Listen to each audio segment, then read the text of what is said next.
Hello, Chris. How are you? Good evening. Good. Hello, everybody. Welcome to another Wild Portishead live show. Goodness me. Um, we've had an exciting couple of weeks, haven't we, Chris? We have. We've had many political figures coming onto the show. I've got to say, Jonathan, let's be honest. They didn't have to do us. It wasn't a hustings. No, We didn't push them. We no. asked them once, and 4 out of the 6 immediately said, "Yes, we'll come on your show." Yep. I think that's pretty good. Very generous of them. And Yeah, I think absolutely. So, all of them gave us fantastic, good conversation. yes, it was. And the thing is that we weren't kind of like driving their politics or their policies. We were just finding out what their connection with nature was, and I think that was the interesting thing. So we will say thank you very much to Oscar Livesey Lodwick of the Green Party, Sir Liam Fox of the Conservative Party, Sadiq Al Hassan of the Labour Party and UMP, and Ash Cartman of the Lib Dems. So yeah, we are truly grateful to all of them for giving up their time to appear on the show, because it was this is the thing. Politics aside, it was a good conversation. Yeah, it was how things should be. Yeah, And all too often, I find it at some meetings. You only have to look at social media. You start off a conversation with an argument, and you think, "Oh, crikey, come on, let's get back to basics." yeah, And or you get the silent treatment, which you and I, of course, know only too well. yes, So we the conversation has to be had, and it has to be had in the most common sense way. And I think all 4 of them were incredibly professional, yeah, and and obviously we know the results now. Commiserations to those that didn't get in, and yeah, congratulations to Sadiq, he got in, and we'll look forward to working with Sadiq in the future. yeah. He promised to work with us, so we will hold him to that. And I Hmm. know already the new Labour administration has made. I would say, I think some people are probably jumping the gun a little bit. They've made, I would say, comments so far on what's going to happen potentially to house building, Hmm. and obviously the threats to the countryside are real. But then it boils down to, as far as I can see, is what you classify as good wildlife green belt, what is superb farmland green belt, what is amenity green belt, and what is basically an old industrial site green. So there's a big argument to be had on the green belt situation. In terms of a place like Portishead, where we live, where most people who are watching the show will be sat at the moment, and probably a little bit worried about what's been said. One councillor told me a while ago, "Well, we're built right up to the boundaries. There isn't much more you can go." And I think the other thing we've got to get through is something that comes out of taking a leaf out of your book, Jonathan, and that is that if you're going to have new developments, all well and good, but basically you've got to think of the existing population that's there. Where's the resources for them? Where's the infrastructure? That's always been my pet bugbear, is where is the infrastructure? And you just can't keep building and building and building and not have any infrastructure in place. And Portishead, unfortunately, its population has exceeded any the kind of like the meager infrastructure that we do have. And I know people are going to start, they're going to point to the the railway lines and say, where is the railway? We've been promised that for decades now. We'll have to wait and see. But yeah, it's interesting times ahead, I think is the best way of putting it, Chris. Yeah, and we must be ready for that conversation and to have that conversation, and hopefully take things forward for the good of wildlife and people at the same time. Yeah, absolutely. I think this is the thing, is that the two are not disconnected. We've said this before, that that having having access to wildlife is good for us, and and then what we can do for wildlife is good for wildlife, so that it's a symbiotic relationship. Sam Harris says, good evening both, what's the topic for tonight? Well, Chris, what is... We've got a topic, Sam. We've got a topic. We do have a topic. It's quite an alarming topic as well, because it has been commented on pretty much kind of nationwide at the moment, and that is, where have all the insects gone? It's an absolute catastrophe. The insect apocalypse is well and truly on, I think. And when I look at I keep records of the garden. We've got a pretty wild garden, to say the least.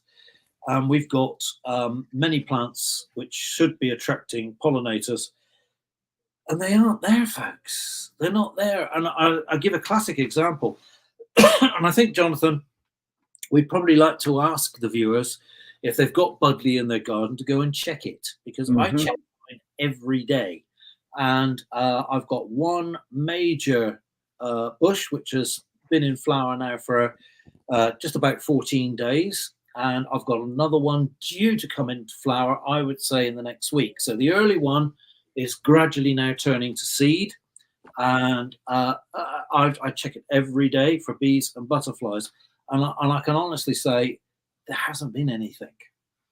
There just hasn't been anything at all. Earlier on in the season, we had a few butterflies in. We had things like the odd orange tip coming in. We had common butterfly coming down from Western Bigwood, and we had brimstone, and we had lots of caterpillars of the large white, but that's been it. Once that time was over, there's been nothing, and I mean nothing. Yep. And our garden is set up for wildlife. Yeah. I know it's an island. It is an island, but it normally attracts things down from Western Bigwood. I mean, we have in the past have had the silver wash fritillary, beautiful large butterfly. It comes down from Western Bigwood. It should be getting going at any time now. I haven't seen any yet. And so we're going to run through a few insects, and as we run through the insects, let's just have a chat to them, and let's not think about the implications for other wildlife, let alone ourselves. Yeah. Want to run through a few? Yep, absolutely. We are going to kick off with this is a fabulous example of nature mimicking wildlife. It's the bee orchid, isn't it? Yeah, that's gorgeous. Now, these are the type of things which really attract insects in, and bee orchids are quite rare around here, but we do get them sometimes on verges which are left uncut. Uncut, yeah. And there's been a few down at Portbury this year. I've seen some at Weston in Gordano and Walton in Gordano, and there's been one plant I found which was top of Western Bigwood, up by the old scary ghost barn. You know where that is, don't you? Yep. All the viewers will know where that is if they're local. On. That's a classic. So that's a pyramid orchid, and what you're looking at in the background is the church, obviously St. Peter's Church in Portishead. Now, the important thing about this is that the edge of the grass here has been cut, but North Somerset Council have not cut the central part of the grass, which many people have been complaining about. Oh. There are paths there that people can walk, and so what we've got to say, Jonathan, is well done to North Somerset District Council on this one. This one's looking good. And the other thing is, I had a very cheeky remark as I was going through the high street, because somebody showed me a picture of one of these. This is my picture here from my iPhone. But somebody showed me a picture and came over to me and said, "Yeah, Chris, come here a minute," and showed me a picture of these pyramid orchids growing here, and actually said, "When did you plant them then, mate?" I have to say, nobody's planted them. It just shows how and why we should trust what's in the seed bank. Give Yeah. nature a chance to prove itself, and it can surprise you. It sometimes takes a while to settle down, but once it's settled down, it will spring up with these beauties like this, and these really do attract the insects in. Not at the moment, unfortunately, but yeah, I've counted four pyramid orchids growing there, and of course next year we'll have more, providing they don't cut it too often. So Yeah. hopefully we can win people over Yeah. to this type of regime with the beauty and the rarity of these beautiful orchids. Yeah, we'll come to an observation I've made about some, a lawn up near where my mum is, but we'll do that after we've gone through this part of the show, because the next one we've got here. Now, I believe, Chris, this is a hornet mimic fly. Yep. It's basically a hoverfly, and it mimics a hornet, and it does that quite deliberately. And other insects really do keep out of its way. It has no defense.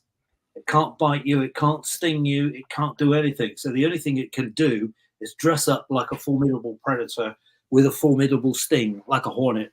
And it looks like a European. It's got the beautiful colours there on the thorax and abdomen, which very much do mimic the hornet.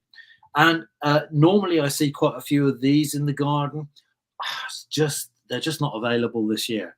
And again, when I'm out and about locally, and of course I'm going further than local, it's the nest checking season. So I'm visiting farms at the moment all over the southwest and South Wales as well. And just a simple lack of a simple species like this. And this is a pollinator. Yeah.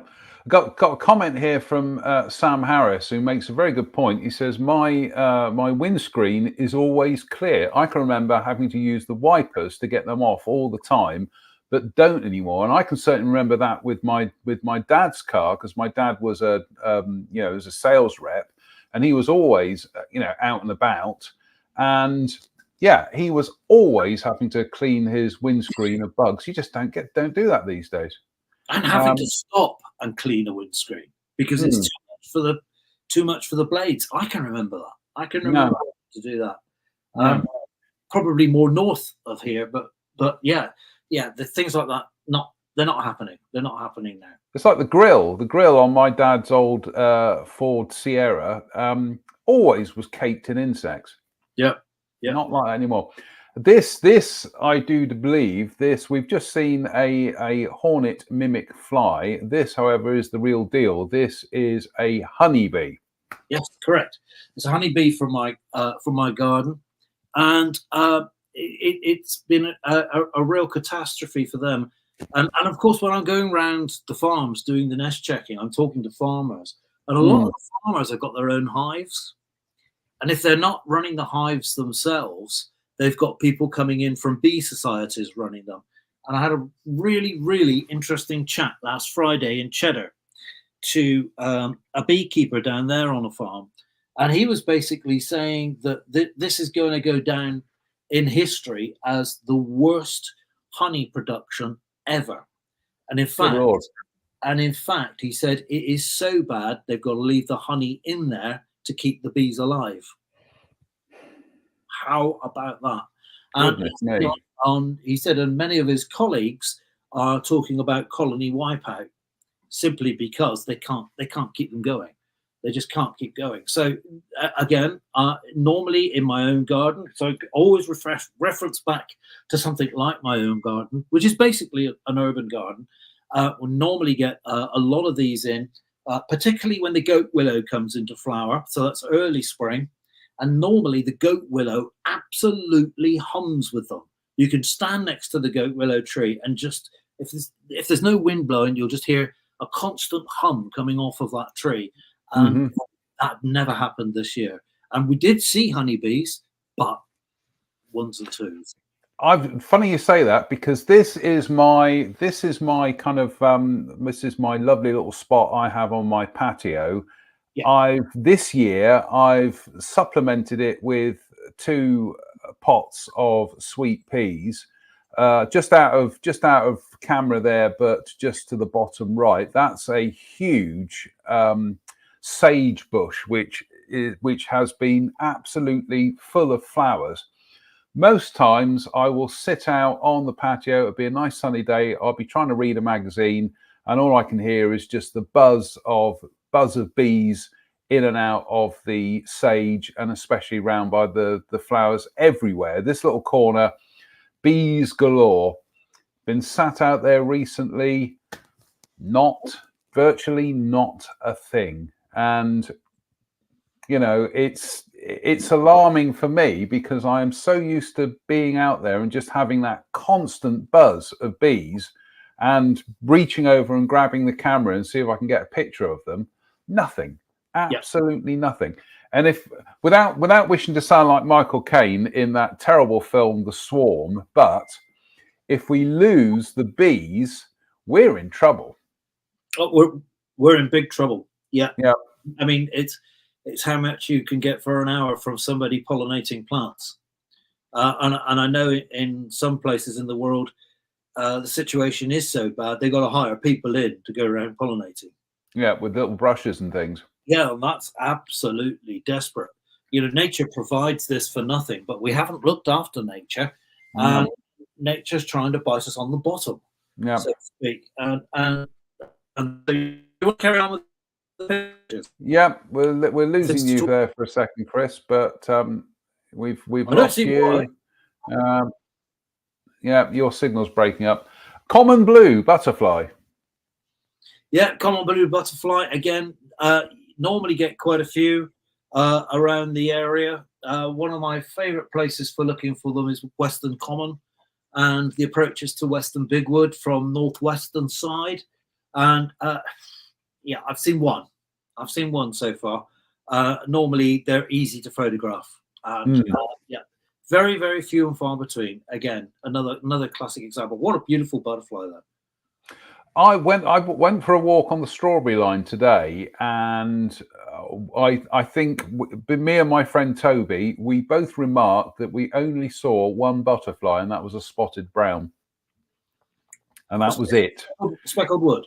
A speckled, yeah, speckled wood, and yeah, for somewhere like the strawberry line between Yatton and Congsbury, you should be seeing more than one butterfly, and that's the home of that's the Yatwag Nature Reserves there. Yeah. Of course, the leader of Yatwag, Tony and Faith Newlin. Tony is a great butterfly and moth expert. He's written books about them. Mm-hmm. So I mean, he will also be extremely worried. I spoke to Tony on a Yatwag Nature Reserve. In fact, I did a live with him for the Hawke and Owl Trust, and yeah, he was already concerned because we walked across his fields, which should have been full of meadow browns, ringlets, large skippers, small skippers, marble whites.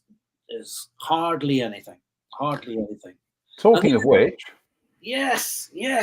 So again, one of my favourite places for seeing these is around Western Common, and there's a brilliant rough grassland field between Western Common and the Quarry.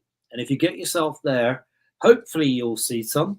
But again, when I've been down on the farms where I've seen them every year and managed to get close enough to take pictures like this year, again, very few and far between. So, I mean, we're painting a really doomy picture. So let's get through this and get to some kind of conclusion. So marble white, one of my favourite butterflies. And the green shield bug, not a green shield stamp, a green shield bug. Yeah. I'm not sure it would make a good stamp. But yeah, green shield bug should be all across my snowberry bushes and in the bramble, which we've got, and we normally find lots and lots of them. And I haven't seen one this year. I haven't seen one. In fact, I'm just thinking to myself, do you know what? That's a hell of a record. That's a 0 since 1993. Wow.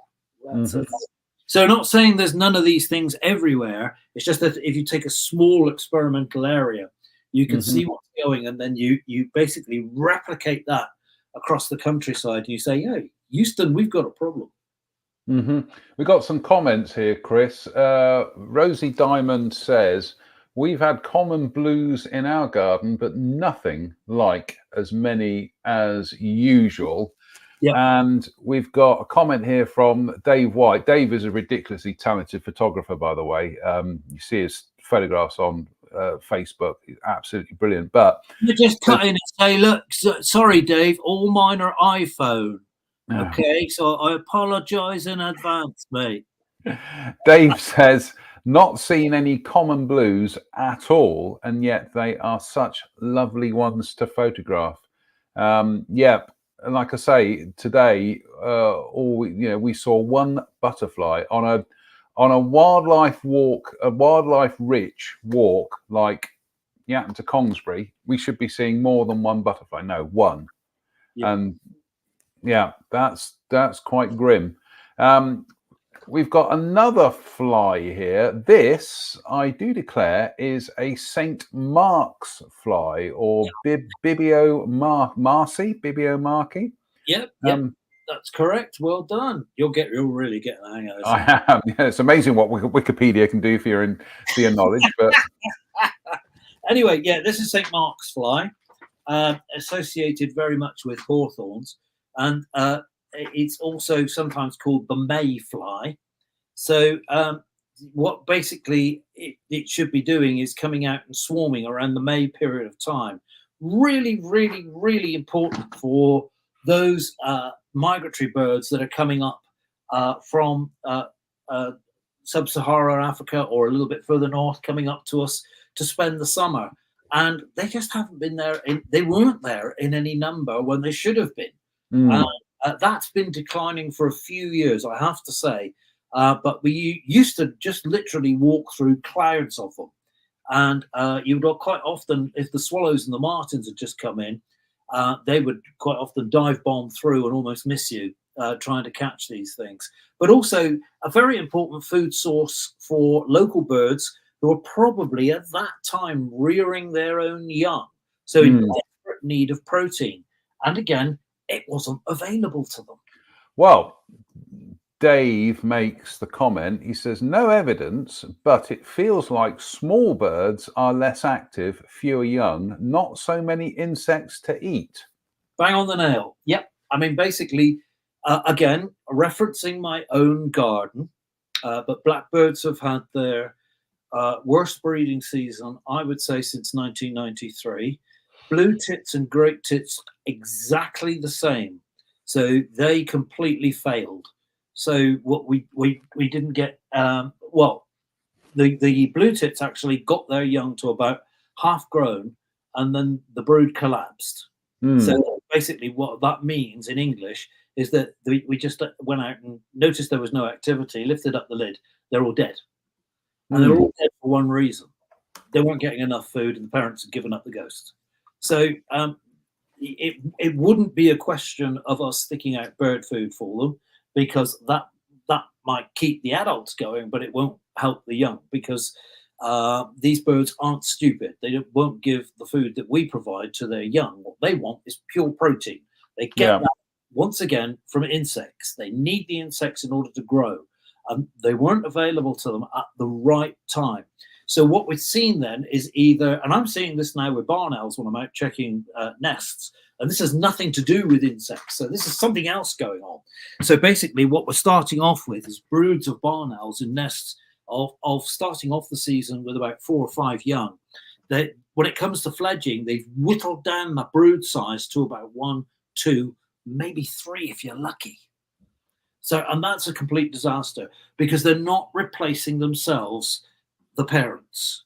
What they need to do, what these birds need to do, is have really big broods. So the great tit and the blue tit, there's a good reason why sometimes they have 7, 8, 9 young, and that is because it keeps the population going.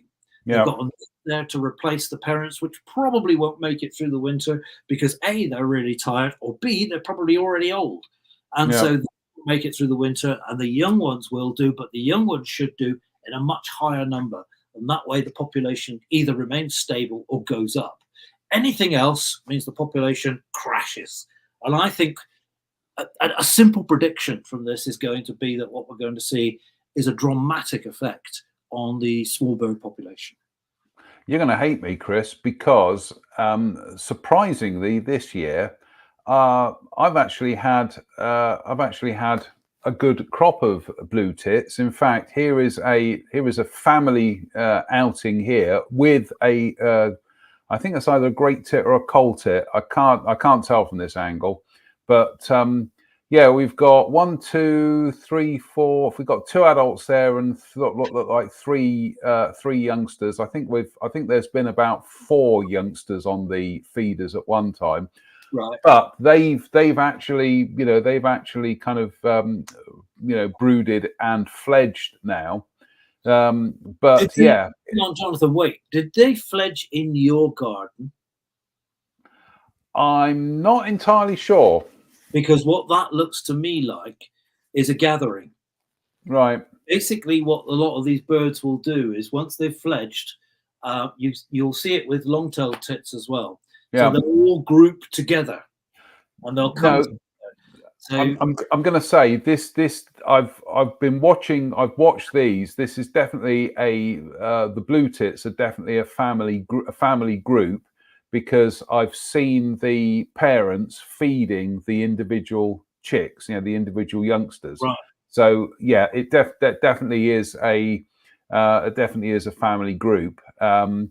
But that's probably the first time in years that I've actually had a clutch like that in the garden. So, but yeah, it's numbers in my garden are down again as well. It's not, the house sparrows have done very well this year, but pretty much everything else, house sparrows and starlings, obviously 2 red listed species, doing very well in my garden. But this year we lost starlings, and house sparrow numbers are down by half.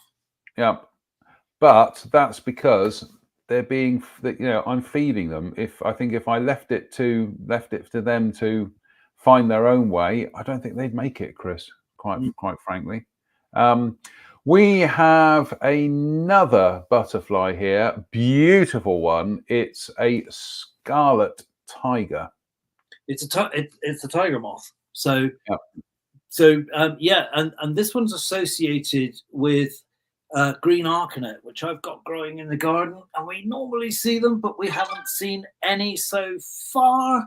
I'm just hoping they'll get going a little bit later, and that's going to be the interesting thing. So what we're seeing with the weather at the moment is that you're about 8, 9 o'clock in the morning, go out and stick your hand up, and if the breeze catches you, you'll go, do you know what? That's still quite chilly.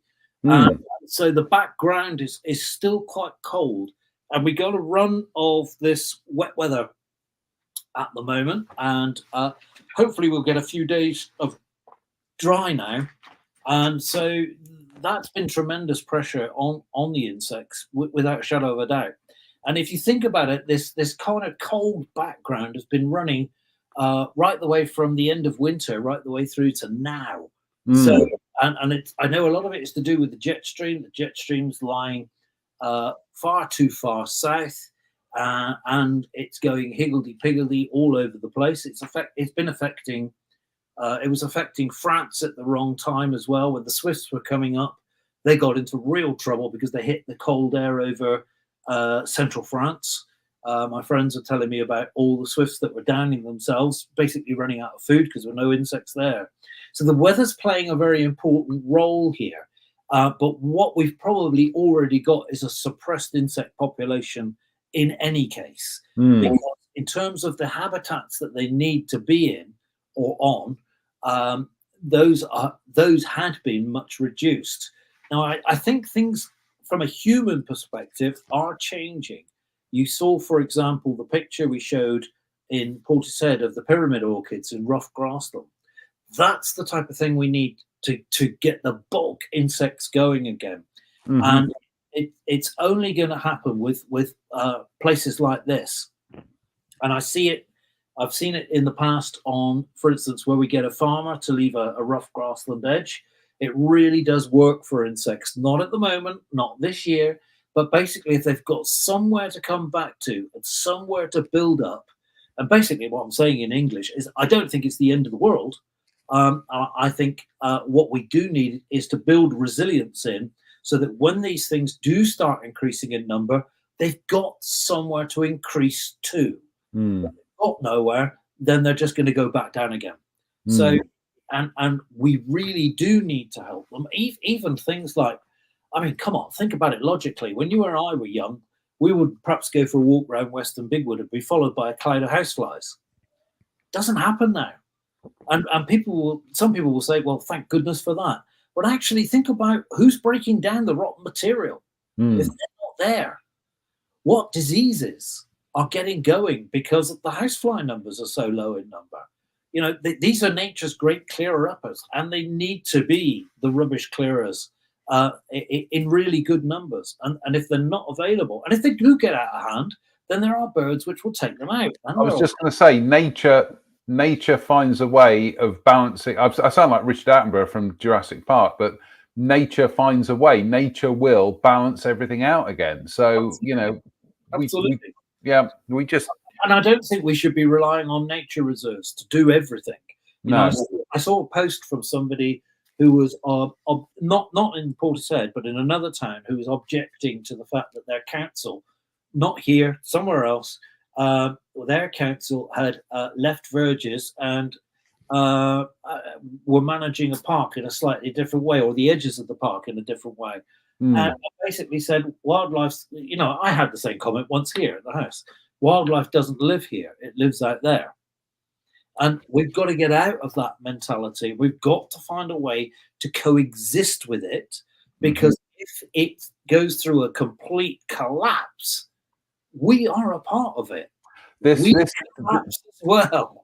This is a phrase. This is a phrase I once used at a town council meeting a couple of years ago, and I said we are a part of nature, 2 words, not apart from nature, 1 word, and that's the thing, is that this is what we've been trying to do for the last, since we formed Wild Portishead, is just gently steer people to have that little rethink,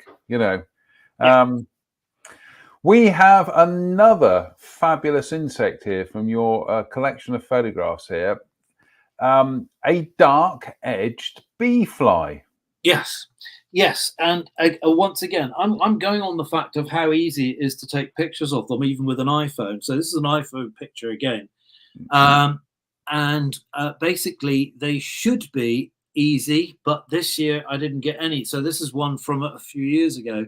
I didn't get any at all, but I did see them, and predominantly I saw them around the 2 cemeteries. So that's St. Peter's Church and the cemetery that we've got here at Northwestern. I saw quite a few hanging around there before the management started, and they are amazing, absolutely amazing insects. It's wonderful to see them actually flicking their abdomens whilst in flight, spraying their eggs into mining bee holes. So and the ones at, for instance, Northwestern cemetery, they were flicking their eggs directly into ashy mining bee holes. And unfortunately, there wasn't that many ashy mining bees. But yeah, this is a brilliant, brilliant insect. You see that lovely, you see that this is a pollinator as well, very important. Only comes out for a few weeks in spring, but I'll give an alert when they're out next year, so that people can hopefully go off and find them themselves. Yep. We've got some more comments here. Rosie says, shield bugs. Usually we have oodles of them and their babies on our buddleia and Himalayan honeysuckle, but not this year. Maybe a handful. Yep. It concurs with everything that we've been saying. Absolutely. Yeah. Thanks for that, Rosie. That's really brilliant. Everything that we're saying here is that, and again, I've got to emphasize, I do not think this is the end of the world. I think that what we have to do, first of all, if you like, the great experiment for this summer is now to wait until summer really does arrive. So once the temperatures go back up, and once we stop this period of rain, will that have an impact? So the amount of insects which then come out, it won't be as much, but there'll be a recovery beginning to take place. And we need that to happen before we get to the winter shutdown. So once we see some form of recovery taking place, we then need the weather to be kind next spring. So a lot of this is weather determined. And of course, we're seeing so much fluctuation across the entire planet as far as weather's concerned right at this moment. I mean, just don't bother with the news. Just go and look at a weather app and just flick around the globe and just see what's going on. It's some of it's quite frightening. Melanie Reeve says, not a good year for any species. Saw hazelnuts, conifers, and blackberries already today. Is it autumn already?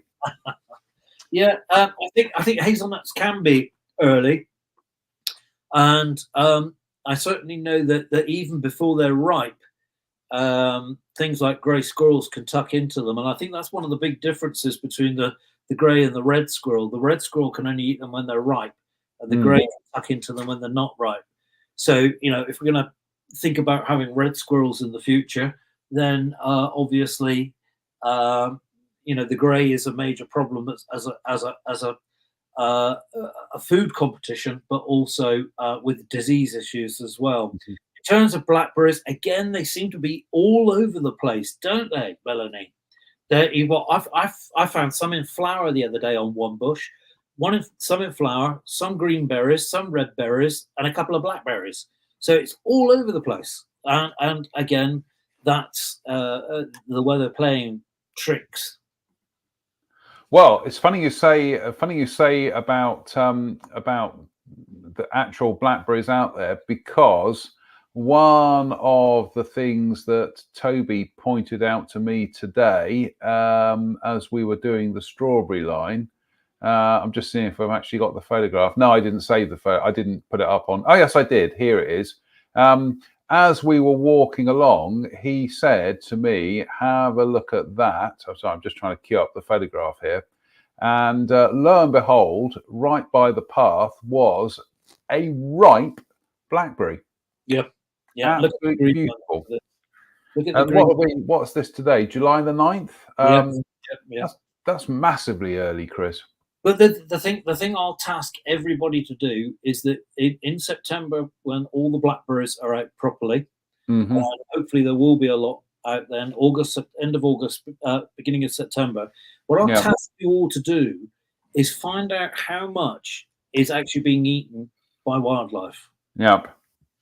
Because if I was to jump in a time machine and turn the clock back 15, 20 years, you would find wildlife stripping those berries off. And gradually, as the years have passed, more and more berries get left on, and they just rot. And obviously, some will get picked by people, but there's places where in bramble bushes people don't go, and normally the wildlife gets all of those. So yeah, but I've got to emphasise the fact that as a flowering plant, blackberry flower is so important. It's like a mini rose multiplied across an entire shrub.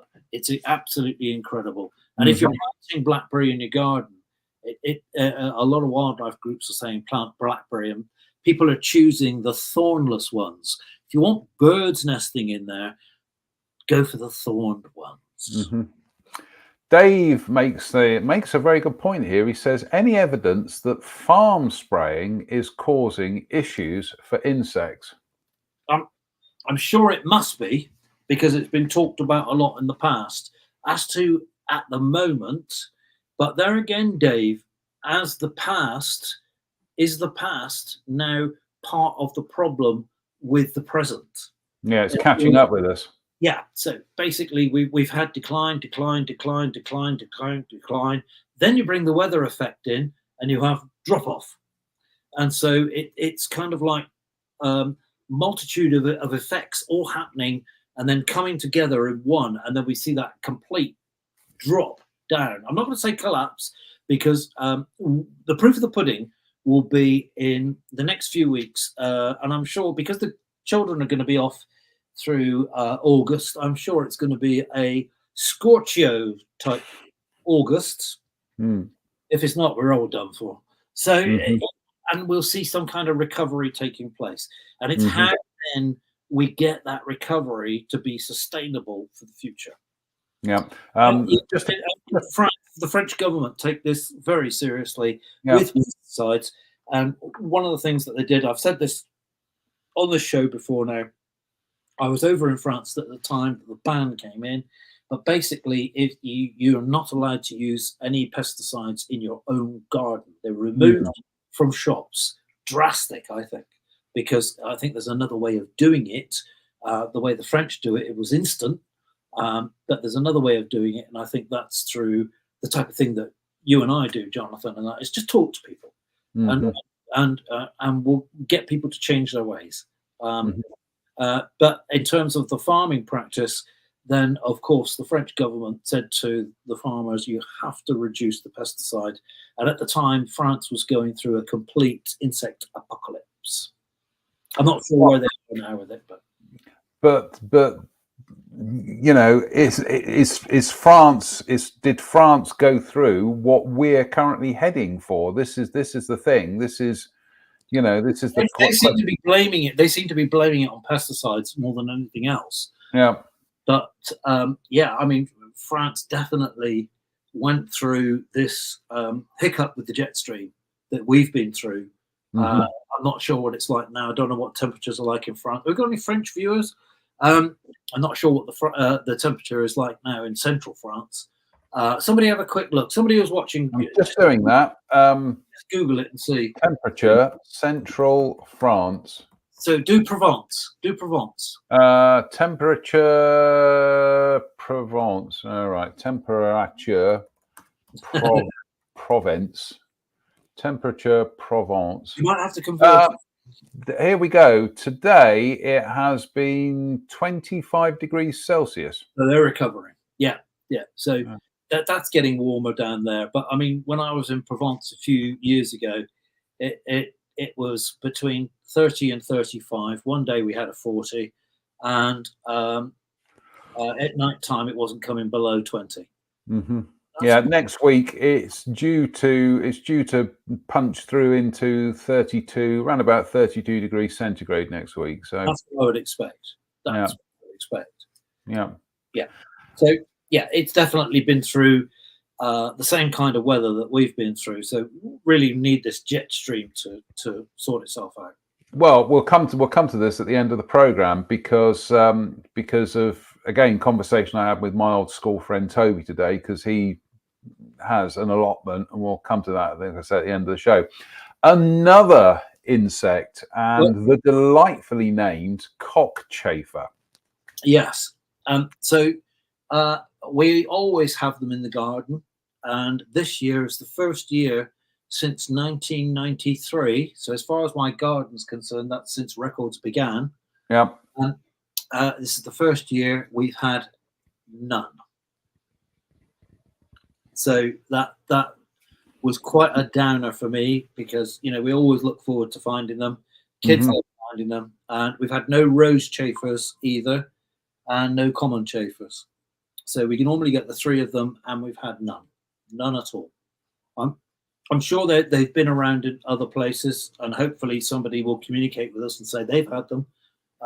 But for us to have none, when obviously they can, their larvae can burrow underground, and they're left undisturbed. For us to have none at all is quite unprecedented. And just to remind everybody, what's their importance within the ecological chain? Well, obviously they fly at night, so they can be fed on by bats. They can become an important food source for a fast declining owl in the country, and that's the little owl, who feeds quite predominantly on insect material. But bat species will eat them, and of course, if they're found in the daytime, birds will eat them.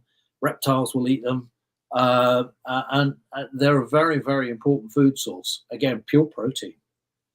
Can't wait. Now, I mentioned being out and about with my friend Toby today, and we did the strawberry line from Yatton station all the way out to Kongsbury. And here are just some of the things we saw. I do believe this is Great Hairy Willow Herb, isn't it, Chris? Yeah. Yeah. So you're on Yatwag ground. Yatton and Yeah, Consbury Road. we're on Yatwag ground here.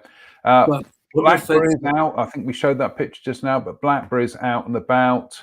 That I do believe was. I'm just having a quick look at the notes here. No, I've lost the note on that one, so we'll skip that one. But yeah, here's this. This is a good example of here's some more willow herb that Yatwag have actually kind of planted out, and they planted them. They should have come up. So they should have been in the seed bank. I stand corrected. Come on, Faith, if you're out there. But I don't think that's or that. So these are things that should be in the seed bank. Well, let me. This I'm just going to see if I can find. No, that's a picture of a piece of cake. Let's have a cake. Yes, that was a lovely piece of cake, actually. This last year was. This was barren. This was where they'd scraped it clear, and this was where they were. This was what they were hoping was going to happen. And then 6 months later, we've now got all this. So it's a fabulous success story for Yatwag. Yeah, the willow herb is a classic where if you disturb the ground, it will come back quite quickly.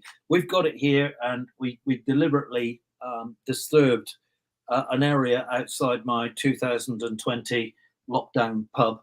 Yeah, it was one of the first to colonise. Yeah, there we go, Chris. That was that area of ground back in December last year when my friend Alan and we did the walk out, and there was a little sign there saying "Watch this space." Yeah. And then just over 6 months later, it's gone from that to that. Yeah, and that's not the only plant species in there. Alan and we were cataloguing them the other day, and yeah, it's quite a success story. And don't forget, each one of those flowers is a potential to be attractive to a variety of insects along there. So is this the place where you saw lots of bees and butterflies? Well, not ordinarily you would, but this it was slightly further down. That's where we saw our sole butterfly today, and that was it. And I was trying to photograph it to get a record of it. But and here that's there we go. There's some more great hairy willow herb there. Hemp agrimony. What a beautiful plant that is. And there's quite a lot of this on the strawberry line. Greater burdock. Yes, absolutely fabulous. If you've never done the walk from Yatton to Kongsbury, it's very good. There are cafes at both ends, which is always good, but you do get to cross the River Yo, looking out there towards Bristol Airport behind the hill in the distance. It's a fabulous walk. It really is super, and cannot recommend it enough. It's about 2.5 miles each way, but you go through a variety of habitats, and especially when you cross the A370 and then you start heading into Kongsbury, you can continue along the strawberry line again, then cut across fields by the riverside. It's utterly brilliant. It's a fabulous place. And this is up near my mother's. Now, they've got lawns out the front, and usually the lawns are mown to within an inch of their life, because they haven't been having that same intensity of mowing going on now. Look what is happening. Yep. It just shows you. It just shows you. And if, for example, you find an area where there's been a lot of rabbit grazing, this is the type of thing that you would find. You would find a lot of self-heal. You'd find a lot of dandelion growing. You'd also find white clover, red clover. You'd find zigzag clover as well, which is a bit special. and the Bird's foot trefoil. yeah, so much, and so that kind of replicates what a rabbit would do here, and so a lot of pollinators can operate low to the ground in these type of situations. So the difference between that and the longer grasses is basically the difference between insects which are operating across there. So you'll have, if you part long grassland and you look down at the soil, you have far more insects within that environment than you would do in this environment. But that doesn't take the importance away from this environment. It's very important indeed. So basically, what I'm talking about is if you're going to create something, you create that mosaic. So how would you get, for example, parts of the long grassland to be like this? Well, it's simple. You either bring in grazing, or you bring in a cut of some kind. And what you don't do is overgraze it or overcut it. So and these things will spring up. And again, trust the seed bank. Yeah. Just going to say a big shout out at the moment. That was this afternoon. That was me and my old school friend Toby. Fascinating story about Toby's father, who was a Jewish refugee in the Second World War, which perhaps we'll talk about another time. But no, it was good to catch up with him, and a very good walk today. Yeah. But it was just fascinating getting his perspective, because Toby has an allotment on the outskirts of Bristol, and he said they're all struggling at the moment. Nothing, stuff is growing, but it gets so far and that's it. And he said that, usually at this time of year, squashes would be romping away. Nope. There were other things that he was talking about, that other growers on the allotments have coming up with the same story again, is stuff is struggling. And we know why, because we're seriously down on pollinators at the moment. Yeah. But again, I'm the eternal optimist. Let's see what the weather does over the school holidays. Let's get a bit of summer back, and let's see what starts showing. And I think, as we do more of these shows through that period, we will hopefully be reporting back on all the sudden insects which are bursting across our environment. And also, we should be reporting if they're not. Yep, absolutely. Think, we need to have, the whole of the human race, if you like, needs to have a very grown-up conversation about this. Yeah, very, very quickly, if that is the case. Yeah. Dave says we should be lobbying new government to ban nicotinoid Yes. insecticides that the past government allowed for past few years. Yeah, absolutely. Totally agree. And Dave, shall we start tonight? I think this is the thing, Dave, that we've got a problem with. While Portishead at the moment is just Jonathan and myself, and we've constantly asked people to come in and help us run this organization, and we're not getting any help at all. And if you want to see an improvement to the wildlife, the environment, for humans and for nature in Portishead and the surrounding area, going down through the Gordon Valley, then for goodness sake, join us. There's no membership. You just contact Jonathan via his normal contacts at Wild Portishead. wildportishead@gmail.com. Yeah, just contact Jonathan, get on board, and we can start a really good program. We're hoping to link up with Lindsay Smith and have some where we'll be running some joint talks with St. Peter's Church through the autumn and the winter. So we are trying to spread our wings, but each time we spread, we're not back, simply because Jonathan and I have got other things to do. And so what would be great is if we could get a group of us together that's whereby this is A, better organized, and B, a lot more official. And then on block, we can go to Sadiq and we can say, Sadiq, okay, we want to see this band. Can you take us to the album? And of course, I think being a pharmacist and a pretty good scientist, I think he would be in favour of that. Oh, one would hope he would at least understand the chemistry behind what these things can do to people. So we will remain, as always, Chris. We remain optimists despite what happens. We remain optimists. So I'm afraid that's it for tonight. We have run out of time. So fingers crossed, we'll be back very soon, and we'll do another show. We'll do another show as soon as we can. Go on, Chris. I thought you were going to say something. No, right. You were You look poised to say something there. No. I was just yes. Checking the football scores, weren't you? No. Is there a football tonight? I can't remember. No. I know there's a big match tomorrow night, apparently. So right. Wales. On that note, we will Wales be back versus who tomorrow, is it? Sorry, say again? Wales versus who?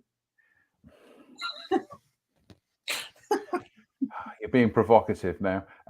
We will be back. We will be back very soon, and the next time we're back, I might even talk about the pond that I recovered down the end of the garden. So that was exciting stuff. Anyway, on that note, just to say thank you to everyone who's tuned in tonight. We've had our biggest audience so far, which is great. So we had some good interaction tonight. So absolutely fabulous stuff. Join us. Exactly. We'll be back soon. And Rosie says, thanks, gents. Hope the sunflowers are getting on okay. Funny thing that is that I sowed more sunflowers last week, Chris, because my crop got wiped out by the gastropods. And is that rude? I thought the sunflower seeds aren't going to pay attention to what the seed packet says. They're going to respond to what the light and heat is doing. They have the fresh ones that I've sown out of season, out of the comfort zone, have romped away. They're doing brilliantly at the moment. So again, it kind of points to the fact that our weather patterns are a little bit. Yeah, definitely. Yeah. And there we go. Great stuff. Yes. Sam says, here if you need us. You're doing a great job. Well, thank you, Sam. Thanks, Sam. Brilliant. Right. We will leave you to your evening. Thank you to everybody who's tuned in tonight. Chris, we will hopefully do another show soon. So until the next time, everybody, get out there and enjoy wildlife. But look, if you've got Buddleia in the garden, report back to us. Yeah, take photographs and stick it up on our Facebook and Twitter feed. So until the next time, stay out of trouble and we'll see you soon. Bye. Bye.